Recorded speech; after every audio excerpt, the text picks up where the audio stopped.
வணக்கம். வாழ்க வளமுடன். பர்வதத்தம்மாள் சிறுகதை.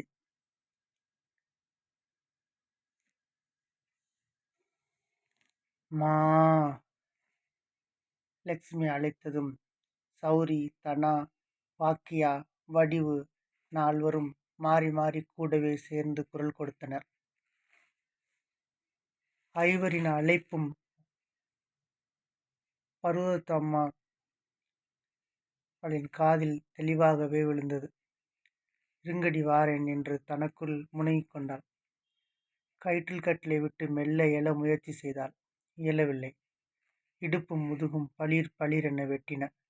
கெண்டைக்காலில் தசைப்பிடிப்பு ஏற்பட்டது. உயிர் போகிற வழியாக இருந்தது. எழுந்து தரையில் கால் ஊன்றினால் பிடிப்பு விட்டு போகும். வலி சட்டென்று குறையும். தலையை தூக்கி மெல்ல முதுகை நிமிர்த்து முயன்றால் முடியவில்லை. கயிற்று கட்டிலேயே மீண்டும் சரிந்தாள். மா! மா! அம்மா பாவம், பசிக்குது போல. பசியை விட தாகத்துக்குத்தான் அதிகம் தவிக்குதுங்க.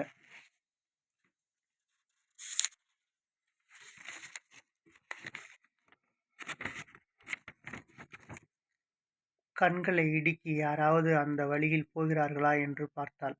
யாரும் தென்படவில்லை. கிழவி பெருமூச்சு விட்டாள். முன்பு எத்தனை பேர் வீட்டை சுற்றி வந்தார்கள். எந்த நேரமும் திருவிழா கூட்டம் போல் 10-15 பேர் வளைய வருவார்களே. அப்போது எப்படி இருந்தோம்? மட்டை தேங்காய் அளவிற்கு பின்கழுத்தில் முடிச்சிட்ட கூந்தலும், நெற்றி நிறைய பெரிய குங்குமப்பொட்டும், காதுகளில் எளிய எளிய தொங்கும் பாம்படங்களும், பின்கொசுவம் வைத்து கட்டிய சேலையும், கழுத்தை விட்டு என்றுமே அகன்றிராத அட்டிகையும், முழங்கை வரை இரு கரங்களிலும் கரையிட்ட கொம்பு பச்சைக்கல் வளையல்களுக்கிடையே அடுக்கப்பட்ட தங்க வளைகளுமாக பண்ணை வீட்டில் கம்பீரமாக வளைய வந்திருக்கிறாள். அத்தா ரசஞ்சோறு கொடு. குழந்தைக்கு அம்மா பால் வாங்கி வர சொன்னாங்க. கைக்குழந்தைக்காக உலக்களவு கூட இல்லாத சின்ன பொண்ணு தன்னை விட பெரிய பால் எனத்தை நீட்டும். வலிய வலிய வலிய பாலை ஊற்றி, இரு, உன்னால் தூக்க முடியாது, கீழே ஊத்துடுவேன் என்று வீட்டில் வேலை பார்த்து கொண்டிருக்கும் படியால் ஒருவரிடம் கொடுத்து அனுப்புவாள். ரசம் சோறு கேட்டவனுக்கு சாம்பாரும் பொரியலும் கூட போட்டு 2 பாத்திரங்கள் கொடுக்கப்படும். 3 போகம் விளைந்தது. கடலை, துவரை, உளுந்து, எள் என மானாவாரியில் விளைந்த பயிர்கள் கூடத்தில் மூட்டை மூட்டையாக அடுக்கப்பட்டிருக்கும். வீட்டின் எதிரிலேயே 2 செக்குகள் இருந்தன. வேர்க்கடலைகளையும் எள்ளையும் பிழிந்து பெரிய பெரிய பித்தளை தூக்குகள் நிரப்பப்படும். அதன் வண்டலான புண்ணாக்குகள் கொட்டகையில் வரிசையாக கட்டப்பட்டிருக்கும் மாடுகளுக்கு தீனியாகும். 20-25 மாடுகள் கறக்கவே 3 ஆட்கள் இருந்தனர். எல்லாமே நல்ல சாதி பசுக்கள். ஒவ்வொன்றும் 2-3 லிட்டர்கள் கறக்கும். மாடுகளை ஓட்டி போய் மேய்க்கும் 3 ஆட்கள் தான் பால் கறப்பார்கள். நுரை ததும்பும் பச்சைப்பால் அவர்கள் குடித்த மீதம்தான் வீட்டுக்கு வரும். என்னடா செல்லா, இன்னைக்கு பால் குறையுது. கருமம் பிடிச்ச 4 மாடுங்க வெளியூர்லேருந்து பண்ணையார் வாங்கிட்டு வந்துங்க. 4ம் கறக்க விடாம உதைக்குதுங்கம்மா. டேய், என்னடா பேசுற? மகாலட்சுமிடா அதுங்களை போய் கருமம் பிடிச்சதுன்னு சொன்னா உன் பல்ல தட்டி கையில கொடுத்துருவேன், ஜாக்கிரதை, கோவப்படுவாள் பர்வதம்மாள். எல்லா செல்வமும் செல்வாக்கும் ஆளுமைகளும் பண்ணையாரோடு போய்விட்டன. புதிதாக வந்து யாரும் அளிக்கவில்லை. படிக்கிறேன் என்று சிங்கப்பூருக்கு சென்றிருந்த அவர்களின் உத்தம புத்திரனே வந்து அளித்தான். இதற்காகவே காத்து கொண்டிருந்த மாதிரி வந்தான். ஆசையும் பாசமுமாக வளர்க்கப்பட்டவன். வளர்த்த கடா மார்பில் பாய்ந்தது. ஆதரவற்ற அம்போ என்று நின்ற தாயை முட்டி தள்ளியது. அடித்து உதைத்து அவள் கையெழுத்து வாங்கியதெல்லாம் நினைவுபடுத்தி பார்த்தாள் பர்வதம்மாள். கையளவு கூட மீதமின்றி ஒட்டுமொத்த நிலத்தையும் பணமாக்கி பின்னர் வீட்டில் கை வைக்கப் போதுதான் தாங்க முடியாததாக அழுது புலம்பினாள் பர்வதம்மாள். மவனே, தாத்தா காலத்து வீடுடா. சுண்ணாம்புலையே கட்டின வீடு. ஆயிரக்கணக்கில் முட்டையை உடைச்சு போட்டு பூசினதாலதான் இத்தனை வருஷத்துக்கு அப்புறம் பளபளன்னு மின்னுது. இதை வித்து காசாக்க நினைக்காத. நிலம் மொத்தத்தையும் வித்த, நான் ஒன்றும் சொல்லலை. ஆனா இந்த வீட்டை விற்க விட மாட்டேன்ப்பா. அடைச்சி வாய மூடு என்று ஓங்கி கன்னத்தில் ஒரு அறை விட்டான். விற்க விடாம தடுக்கிறதுக்கு நீ யாரு? உங்க அப்பா வீட்டு சொத்தா? எங்க அப்பா வீடு, என் தாத்தன் வீடு ஞாபகம் வச்சுக்கோ. பேரு தான் பெத்த பேரு. பண்ணையார். மொத்த நிலமும் சேர்த்து 4 கோடி தான் தேறிச்சு. இதுவே மெயின் ரோட்ல இருந்ததுன்னா 20, 25 போயிருக்கும். ரோட்ட விட்டு 5 மைலுக்கு உள்ளடங்குன இந்த பட்டிக்காட்டுல கிராமத்துல எவன் வந்து நிலம் வாங்குறேன்னு வாங்குறேன்றான். ஏதோ ஐடி கம்பெனிக்காரங்க விளைநிலங்கிறதால வரி கட்ட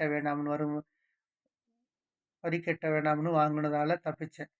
அவங்களுக்கும் வீட்டை விட்டாதான் உண்டு. அப்புறமா எவன் வந்து தனியா வீட்டை மட்டும் வாங்குவான்? இப்பவே அவனுங்க தலையில கட்டினாதான் உண்டு. விவரம் புரியாம பேசாத முண்டா. இதற்கு மேல் அவளிடம் பேசி பயனில்லை என்று உணர்ந்தவள் வீடு வாங்க வந்தவர்களிடம் கெஞ்சினாள். காலங்காலமா வாழ்ந்த வீடுங்க. இதை விட்டுப்புட்டு நான் எங்கெங்கே போவேன்? உட்கார்ந்தவன் சடையென்று எழுந்து தரதரவென தாயை தனியாக இழுத்து போய் மிரட்டினான். மொத்தத்தையும் வித்து எடுத்துட்டு போய் சிங்கப்பூர்ல வியாபாரம் பண்ண போறேன். எதையாச்சும் சொல்லி நிப்பாட்டின உன்னை புலி போட்டுருவேன், ஜாக்கிரதை. ஆனா ஐடி நிறுவனத்தின் நிர்வாக அலுவலகமாக இந்த பாரம்பரிய வீட்டை மாற்ற ஆசைப்பட்டு வாங்கிய இளைஞன் அவள் மீது பரிதாபப்பட்டான். வீட்டை விட்டு சற்று தூரத்தில் தனியாக இருந்த மாட்டுக் கொட்டையையும் 5 பசுமாடுகளையும் அவளுக்கு விட்டு கொடுத்தான். உங்க காலம் வரைக்கும் இங்க தங்கிக்கிடுங்க. வயிற்று பிழைப்புக்கு பசுமாடுகளை வச்சுக்கிடுங்க. எங்க அம்மாச்சி மாதிரி இருக்கீங்க என்று அவளை கொட்டகையில் தங்கச் சொல்லி வீட்டை இழுத்து பூட்டி பெரிய பூட்டாக பூட்டி கொண்டு போய்விட்டான். காதில் இருந்த பம்படங்கள், தாலி சரடு, கழுத்தில் கிடந்த அட்டிகை, கைவளையல்கள் எல்லாவற்றையும் உருவிக்கொண்டு சல்லிக்காசு கூட தராமல் சொல்லாமல் கொள்ளாமல் கிளம்பி போனான். தாலாட்டி சீராட்டி வளர்த்த பிள்ளை. எல்லாம் நடந்து வருடங்கள் ஓடிவிட்டன. 2 கட்டு வீட்டில் தலை நிமிர்ந்து கம்பீரமாக வளைய வந்தவள் அந்த ஓலை மாட்டு கொட்டகையில் 5 மாடுகளோடு கயிற்றுக்கட்டில் முடங்கினாள்.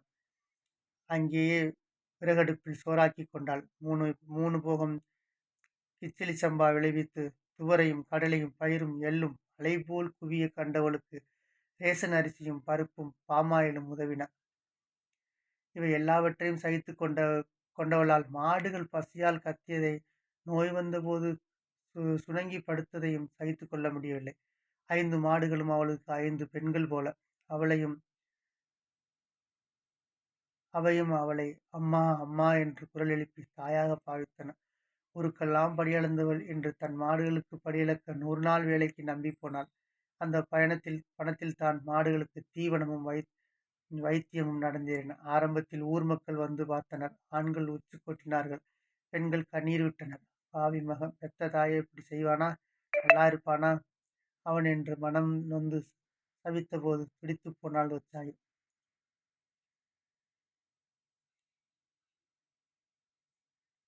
துடித்து போனாள். ஒத்த பிள்ளைமா, அப்படிலாம் சொல்லக்கூடாது. ஐயோ பாவம், அவனை ஏன் ஏசுறீங்க? நம்ம தலையில இதுதானே எழுதின அனுபவிச்சது தானே ஆகணும். எங்க இருந்தாலும் அவன் நல்லபடியா இருக்கட்டும். இதுதான் பெத்தவங்களுக்கும் வயிற்றுல பிறந்ததுக்கும் இருக்கிற வித்தியாசம். நம்ம மூதாதைங்க அனுபவப்பட்டு தான் எல்லா பழமொழியும் எழுதி வச்சிருக்காங்க. பெத்த மனம் பெத்து பிள்ளை மனம் கல்லுன்னு சும்மாவா சொன்னாங்க? அப்படி இல்லைங்க. நாயக்கரை விடுங்க, அவன் அப்படித்தான், நான் இப்படித்தான்.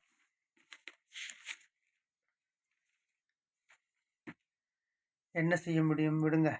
சரி ஆத்தா, அதை விடுறேன். ஆனால் நீ ஏன் ஆத்தா இப்படி தனியாக பொங்கி தின்னுக்கிட்டு கஷ்டப்பட்டு ஒவ்வொரு நாளும் ஒவ்வொரு வீட்லேருந்து சாப்பாடு கொண்டாந்து தந்துடுறோம்? நம்ம ஊரில் மொத்தமாக 27 இருக்கிறதே 20, 25 வீடுங்க தான். இத்தனை வருஷம் ஓலை வீடாக இருந்தது தானே. இப்போ அரசாங்கம் கட்டி தந்தனால சிமெண்ட் வீடுங்களாக மாறி இருக்கு. நீங்கள் எல்லாரும் என்ன சொந்த நிலமா வச்சுருக்கீங்க? கரும்பு வெட்ட, களை எடுக்க, நாற்று நட, ஏர் உள்ளன்னு அடங்காட்சிங்களா தானே இருக்கீங்க. இதில் எனக்கு வேற பொங்கி போடணுமா? ஏன் அத்தா அப்படி பேசுகிற? உனக்குன்னு தனியாக வாக்க போகிறோம். எங்களுக்கும் பொங்குறதுல கூட ஒரு பிடி போட போகிறோம். அப்படித்தானே? அது மட்டும் இல்லை ராசாமா, நாங்கள் அத்தனை பேரும் ஆத்தா உங்கள் கையால் வாங்கி தின்னு வந்தவங்க தானே. அதெல்லாம் எதுக்கு இப்போ? நான் என்ன மரத்தடியில் கிடக்கிறேன்? என் 5 பொண்ணுங்களோட ஒன்றா இருக்கேன். அரசாங்கம் அரிசி கொடுக்குது, பருப்பு கொடுக்குது. அரசாங்கம் 100 நாள் வேலை போட்டு பணமும் கொடுக்குறாங்க. அதுக்கு ஆகுறதுல கூட போட்டு ஆக்குனா என் பொண்ணுங்களுக்கும் கஞ்சி தண்ணி கிடைக்கும். அது போராதா எனக்கு? நாங்கள் சொன்னால் நீ கேட்க வர? உன் பிடிவாதம் ஊரறிஞ்ச விஷயமாச்சே என்று பெருமூச்சோடு எழுந்து கொண்டனர். நாளாக பருவத்தம்மாள் கொட்டகையில் இருப்பது அவளுக்கு பழகிப் போய்விட்டது. இயல்பானதாகிவிட்டது. ஆரம்பத்திலிருந்தே அவள் கொட்டகையில் வசித்து வந்த மாதிரியாகிவிட்டது. தினமும் வந்து கொண்டிருந்தவர்கள் தங்களின் வேலைச்சுமை, குடும்பச் சூழல் காரணமாக வாரம் ஒரு முறை, பின்னர் 10 நாட்களுக்கு ஒரு முறை என்றாகி தற்போது எப்போதாவது எட்டிப் பார்த்தார்கள். அதையும் பெரிதுபடுத்தாத பருவத்தம்மாள் பெருந்தொற்றிற்குப் பிறகு நோய்வாய்ப்பட்டாள். நடந்தே அரசாங்க ஆஸ்பத்திரிக்கு சென்று வந்தாள்.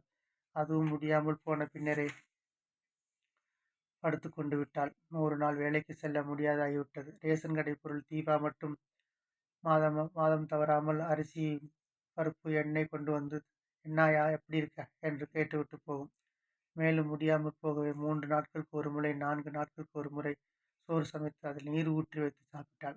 வங்கிக்கு வந்து சேர்ந்து கொண்டிருந்த 100 நாள் வேலை பணம் குறைந்து கொண்டே வந்து வெறும் 100 ரூபாயில் நின்றது. ஆனால் மனம் தளரவில்லை பருவத்தம்மாள்.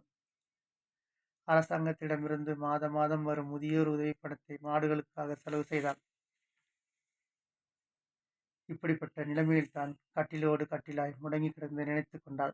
இனி என்ன செய்யப் போகிறோம் என்று நினைத்தபோதுதான் மீண்டும் லட்சுமி குரல் கொடுத்தது. மா மா மா.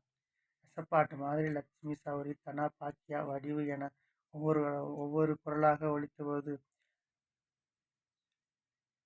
பருவத்தம்மாள் உள்ளம் பதைத்தது. ஊர் தெய்வமான மாரியம்மனை மனதுக்குள்ளே வேண்டத் தொடங்கினாள். தாயே, சக்தி வாய்ந்த தெய்வமே, இந்த 5 ஜீவன்களுக்கும் உதவுமா. அவங்களும் உன்ன மாதிரி பொண்ணு தானம்மா. மாரியம்மாள் தன் சக்தியை மீண்டும் நிரூபித்தாள். அந்த பக்கம் போன சின்னசாமி மாடுகளின் குரல் கேட்டு எட்டி பார்த்தான். "என்னாத்தா, உன் பொண்ணுங்க இந்த கத்துறாங்க, நீ பேசாம படுத்து கிடக்குற?" அவளிடமிருந்து பதில் வராமல் போகவே அருகில் சென்று பார்த்தான். நிலைமையை புரிந்து கொண்டான். மடமடவென்று மாடுகளுக்கு தண்ணீர் காட்டினான். வைக்கோல் அள்ளி போட்டு ஊருக்குள் ஓடினான். அடுத்த 5வது நிமிடம் ஊர் பெரியவர்கள் கொட்டைக்குள் குமிழினார்கள். "ஆத்தா, என்ன செய்யுது? என்னாத்தா உடம்புக்கு?" "ஒண்ணுமில்ல, தள்ளாமை. கண்ணை இருட்டிக்கிட்டு வருது." கூட்டத்தை விலக்கிக் கொண்டு உள்ளே நுழைந்த பெண், "இந்தாத்தா, கொஞ்சம் குடி" என்று அவள் வாயில் மிடராக கஞ்சியை ஊற்றினாள். கிழவிக்கு கொஞ்சம் தெம்பு வந்தது. கண் திறந்து பார்த்தாள். 2 பெண்கள் சேர்ந்து அக்குள் கை கொடுத்து தூக்கி உட்கார வைத்தனர். பருவத்தம்மாள் தற்போது உட்கார முடிந்தது. வயது முதிர்ந்த பெரியவர் கண்ணீர் குரலில் பேசினார். "இதை பாராத்தா, இன்னும் எவ்வளவு காலத்துக்கு இப்படி தனியா கிடந்து தவிப்ப? பேசாம மாடுகளை வித்துட்டு எங்க யாருக்கு வீட்லயாவது வந்து இரு." அதிர்ந்து போனால், "மாடுகளை விற்கிறதா?" "ஆமாத்தா, இனிமே இதுங்க வச்சுக்கிட்டு என்ன செய்ய? இதுங்க பாலும் கறக்குறதில்ல. உன்ன மாதிரியே வயசாகி போச்சு. வைக்கலும் புண்ணாக்கு வாங்கி போட கையில காசும் இல்லை. போதா குறைக்கு உன்ன மாதிரியே உடம்பு சுகம் இல்லை, வேற படுத்துக்குது. மாட்டு டாக்டர் என்ன சும்மா வர்றாரு? ஒரு தடவை வந்தாருன்னா 200, 300 பணம் தரணும்ல. எல்லாம் சரிதான், ஆனா யாரு இவங்கள வாங்குவா?" பருவத்தம்மாள் மெல்ல வாய் திறந்தாள். "என்னை விட்டு போய் அவங்க நல்லா இருந்தா சரி." ஆனால் அடுத்த பெரியவரிடமிருந்து வந்த பேச்சு அவளை தூக்கி வாரி போட்டது. "இனிமே இதுங்களை யாரு வாங்குவா? அடிமாட்டுக்காரங்க தான் வாங்குவாங்க." "என்னது, அடிமாட்டுக்காரங்களா? இதுங்களை ஓட்டி போய் வெட்டி கூறு போட்டு விற்கிறவங்களா? என்ன பேச்சு பேசுறீங்க? சொன்னா கேளாத்தா, வேறு வழி இல்லாத்தா. பிறந்தது எல்லாம் ஒரு நாள் செத்துத்தானே ஆகணும்." மூச்சாய் வாய் திறக்கவே இல்லை. காத்திருந்து பார்த்தவர்கள் எழுந்து போனார்கள். ஆனாலும் கிழவிக்கு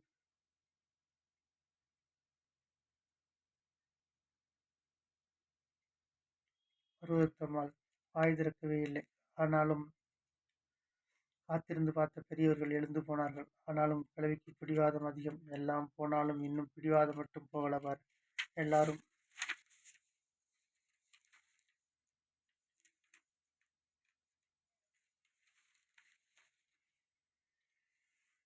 போனபின் கிழவி மிகுந்த யோசனையோடு மல்லாந்து படுத்தாள். அன்று பௌர்ணமி முன்னிரவு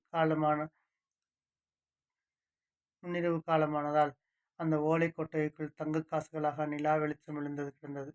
அந்த நிலையிலும் இறைந்து கிடந்த காசுகளின் மனது பறிபோயிற்று. "என்ன அழகு!" என்று நினைத்துக் கொண்டாள். இறைவன் எல்லாவற்றையும் எல்லாருக்குமாத்தான் படைத்தான். ஆனா அதனை எப்படியெல்லாம் பிரித்து கூறு போட்டு பங்கிட்டுக் கொண்டுள்ளார்கள். இன்னும் பிரிக்காமல், கூறு போடாமல், பிரிக்க முடியாமல் பங்கு போடாதாக இருப்பது வானமும் காற்று மட்டுமே. முடிந்திருந்தால் அதையும் செய்திருப்பார்கள். முடியாததால் விட்டு வைத்திருக்கிறார்கள். மனிதர்கள் சுயநலக்காரர்கள். தங்களுக்காக மட்டுமே உலகம் என்று நினைத்துக் கொண்டிருக்கிறார்கள். இல்லாவிட்டால் என் செல்லங்களை, என் மகாலட்சுமிகளை அடிமாடுகளாக விற்கச் சொல்லியிருப்பார்களா? தங்கள் வீடுகளில் 70, 80களில் இருக்கும் வயதானவர்களை அப்படி செய்வார்களா? இன்னும் யாரும் நரமாமிசம் தின்ன ஆரம்பித்தால் அதுவும் செய்ய தயங்க மாட்டார்கள். என் செல்லங்களா, உங்களை வெட்டி கூறு போட நான் விடமாட்டேன். உங்க ஒருக்கா திடீர்னு என் மூச்சு நின்னு போச்சுன்னா, ஊரு சனம் அதைத்தான் செய்யும். உங்களை வித்து காசாக்கிடும். சமைச்சு கறியா நீங்க அவங்க வயித்துக்குள்ளேயே இரையாயிருவீங்க. அதைத்தானே பாட்டாவே பாடி வச்சாரு. இரை போடும் மனிதனுக்கு இரையாகும் வெள்ளாடே, இதுதானே உலகம்.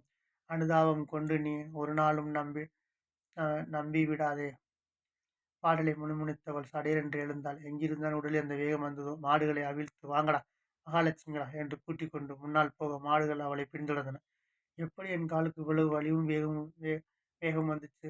அவளுக்கு ஆச்சரியமாக இருந்தது. நிலா நன்கு வெளிச்சம் காட்டியது. அவளுக்கு நன்கு பரிச்சயமான சிமெண்ட் பாட்டை தான்.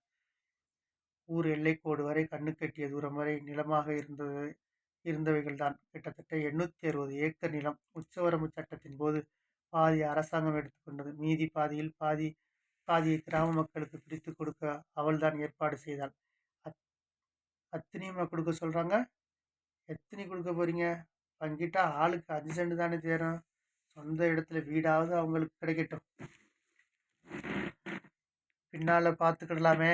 பின்னால எப்ப பார்த்துக்கிடுறது? உங்க மகன் யாரை கொண்டு பிறந்துச்சோ ஒருத்தருக்கும் ஒன்றும் ஈய மாட்டான். கர்ணன் கதை கேள்விப்பட்டிருக்கீங்கல்ல? எண்ணெய் தேய்ச்சிக்கிட்டு இருக்கும்போதே ஒருத்தர் வந்து யாசகம் கேட்டாராம். வலது கை எண்ணெயா இருந்துச்சுன்னு இடது கையாலே அள்ளி கொடுத்தானா. ஏங்க இடது கையால தானம் கொடுக்குறீங்கன்னு கேட்டாங்களாம். கையை கழுவிட்டு வர்றதுக்குள்ள இந்த பாலா போன மனசு மாறிடக்கூடாதுல்ல. 100 கொடுக்குற இடத்துல 50 கொடுக்கக்கூடாதுல்ல. தானத்தையும் தர்மத்தையும் மனசுல நினைச்சு உடனே செஞ்சிடணும். சரி, நாளைக்கு ரெஜிஸ்டர் ஆஃபீஸ் சொல்லி ஏற்பாடு செய்யறேன். கூடவே ஊர் கூடி ரோட்டு மேலே இருக்கிற 10 ஏக்கர் நிலத்தை பாண்டுரங்கன் கோயில் கட்டுறதுக்கு எழுதி வச்சிருங்க. வீடு தேடி வந்து அந்த ஐயர் கேட்டுக்கிட்டு போனாரு. பண்டரிபுரத்துல இருக்கிற அதே மாதிரி கட்டணும்னு சொன்னாரு. கோயிலை கட்ட என்ன பண்ண முடியுமோ அதையும் கொடுங்க. நீ சொல்லி நான் என்னைக்கு மீறி இருக்கேன் என்றார் அவர். அவர் வாழ்ந்த காலத்தில் கட்டி முடிக்கப்பட்ட கோயில். அவர் தலைமையிலும் மேற்பார்வையிலும் கும்பாபிஷேகம் நடந்தது. முலாம்பலம் முகமும் காவி வேட்டியுமாக இருந்த ரங்கநாத சுவாமிகள் கும்பாபிஷேகத்தன்று அவரை கையெடுத்து கும்பிட்டார். யாருக்கு இந்த மனசு வரும் என்று அரட்டினார். நான் இல்லைங்க சாமி, எல்லாத்துக்கும் பக்கத்தில் இருக்கிற என் சம்சாரம்தான் காரணம். நமஸ்காரம்மா என்று கைகூப்பினார் ரங்கநாதசாமி. உங்க கருணை இல்லாது போனால் இவ்வளவு பெரிய கைங்கரியம் சாத்தியமே இல்லை. எல்லாம் அந்த பாண்டுரங்கன் அனுக்கிரகம். நான் ஒன்றும் கேட்டுக்கலாமா சாமி? செய்வீங்களா? கேட்டுக்கிறதா? கட்டளை எடுங்கம்மா. கோயிலை சுற்றி நிறைய இடம் இருக்குது. வேணும்னா இன்னும் தர சொல்கிறேன். ஒரு பெரிய கோசாலையும் முதியோர் இல்லமும் ஆரம்பிங்க. ஆதரவற்ற முதியோர்களுக்கும் வாயில்லா ஜீவன்களுக்கும் ஆதரவு கொடுங்க சாமி. நான் என்னம்மா கொடுக்கறது? உங்கள் நிலம், உங்கள் இடம், அந்த பாண்டுரங்கனோட கருணை. நாளைக்கே ஒரு 50, 60 மாடுகள் தங்குற மாதிரி கோசாலை ஏற்பாடு பண்ணுறேன். கூடவே வேத பாடசாலைகளுக்கும் முதியோர் இல்லத்துக்கும் நீங்களே அடிக்கல் நாட்டிடுங்க. நினைவலைகளில் பழைய சம்பவங்களை நிழலின. நான் அடிக்கல் நாட்டின இடம், நான் ஏற்பாடு செஞ்ச கோசாலை. எனக்கே ஞாபகம் இல்லாமல் போச்சுதே. எப்படி மறந்தேன்? வீட்டை வித்த அன்னைக்கு ஞாபகம் வந்துச்சு. அங்கே போய் தங்கிடக்கூடாதுன்னு வைராக்கியம் தடுத்துச்சு. ஆனால் இந்த செல்வங்களை இனிமேலும் என் வைராக்கியத்துக்காக கஷ்டப்படுத்த வேணாம். நடக்க நடக்க மூச்சு வாங்கியது. கால்கள் கெஞ்சின. பார்வை லேசாக மங்க ஆரம்பித்தது. இந்த நிலா வெளிச்சம் இருக்குங்காட்டி இதையாச்சும் முடிஞ்சு பெருமூச்சு விட்டாள். இல்லுங்கடி கண்ணுங்களா, 2 நிமிஷம் கழிச்சு நடக்கலாம். மாடுகளும் அவளோடு நின்றன. இதைத்தான் கர்மான்னு சொல்றாங்க. நம்ம வினையை நாம தானே அனுபவிக்கணும். அனுபவிச்சு தீர்ற வரைக்கும் உசுறு இப்படி வதைப்பட்டுக்கிட்டு தான் கிடக்கும். தீர்ந்துடுச்சுன்னா பட்டுன்னு போயிடும். நம்ம கர்மா முடிஞ்சிடுச்சா இல்லையான்னு தெரியலையே. மீண்டும் பெருமிச்சோடு எழுந்து கொண்டாள். இன்னும் கொஞ்சம் தூரத்தை வாங்கடி, போயிடலாம். அவர்கள் போனபோது கோயிலின் வெளி விளக்குகள் எரிந்து கொண்டிருந்தன. கோபுரத்தின் உச்சியில் ஆரஞ்சு வண்ணத்தில் பச்சை ஸ்வர்த்தி போட்ட கொடி பறந்து கொண்டிருந்தது. சின்ன நாற்காலியில் அமர்ந்து தூங்கிக் கொண்டிருந்த காவலாளி அரவம் கேட்டு கண் விழித்தாள். இவளை பார்த்து ஒரு வினாடி அடையாளம் தெரியாது முகம் சுளித்தவன் பின் பதறிப்போனான். அம்மா நீங்களா? வாங்கம்மா. இந்த மகாலட்சுமிகள கூட்டிட்டு போய் முதல்ல கோசாலையில விட்டுட்டு வா முனுசாமி. அதுவரை நான் உன் ஸ்டூல்ல உட்காந்துக்கிறேன். அதுக்கப்புறம் உள்ள பெரியவர்களை பார்க்க போகலாம். சரிங்கம்மா, வாங்க கண்ணுங்களா என்று அவன் தன் மகாலட்சுமியை அழைத்துப் போவதைப் பார்த்து மங்கிய பார்வையில் பூரித்த நெஞ்சுமாய் பார்த்துக் கொண்டிருந்த அவளின் கண்கள் முற்றிலும் விழத் தொடங்கியது. என்னப்பா பாண்டுரங்கா, என்ன கூப்பு என்று கூப்பிய கரங்களும் மூடிய கண்களும் நிரந்தரமாக அப்படியே நின்று போனது. அவளது செல்லங்களை கோசாலையில் விட்டுவிட்டு முனுசாமி திரும்பி வந்தபோது அவள் அதுவாகி இருந்தாள். நன்றி, வணக்கம். ஆனந்த விகடனில் வெளியான ஒச்சாயி சிறுகதை.